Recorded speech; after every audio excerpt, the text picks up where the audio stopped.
देशाचे सरन्यायाधीश भूषण गवई यांच्यावर हल्ल्याचा प्रयत्न करण्यात आला। वकील राकेश किशोर यांनी बेंचजवळ येऊन गोंधळ घातला। सुरक्षा कर्मचाऱ्यांनी त्यांचा हा प्रयत्न हाणून पाडला। वकील राकेश किशोर आता पोलिसांच्या ताब्यात आहे। सुप्रीम कोर्टातल्या घटनेमुळे सध्या खळबळ माजली। अधिकची माहिती घेऊयात आमच्या प्रतिनिधी उर्वशी खोना यांच्याकडून। उर्वशी, नेमका काय प्रकार घडला?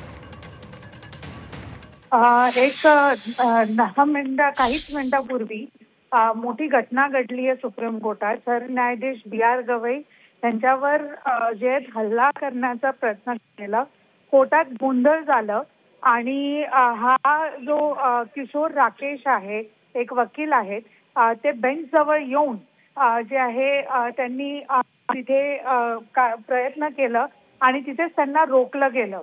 सिक्युरिटी अरेंजमेंट्स आता अजून जास्त स्ट्रिक्ट झाली आहेत। बरोबरच जे आहे तिथे मोठ्या प्रमाणाने गोंधळ झालं। आता त्या किशोर राकेश याला ताब्यात घेतलंय। सुप्रीम कोर्टाचाच वकील होता किशोर राकेश आणि त्याला आता ताब्यात घेतलंय आणि त्याच्याबरोबर विचारपूस पोलीस करते आहे। मात्र ज्या प्रकाराने एक घटना घडली आहे सुप्रीम कोर्टाच्या प्रिमाइसेस, त्याला लक्षात घेऊन सिक्युरिटी अजून जास्त वाढवली गेली आहे आणि बरोबरच अतिशय धक्कादायक घटना आहे, त्यामुळे पुढे नेमकी काय कारवाई केली जाते हे पाहणं महत्त्वाचं आहे। सरन्यायाधीश भूषण गवई यांच्यावर हल्ल्याचा प्रयत्न झालाय। वकील राकेश किशोर याने बेंचजवळ येऊन गोंधळ घातलाय। दरम्यान आता वकील राकेश किशोरला पोलिसांनी ताब्यात घेतलं।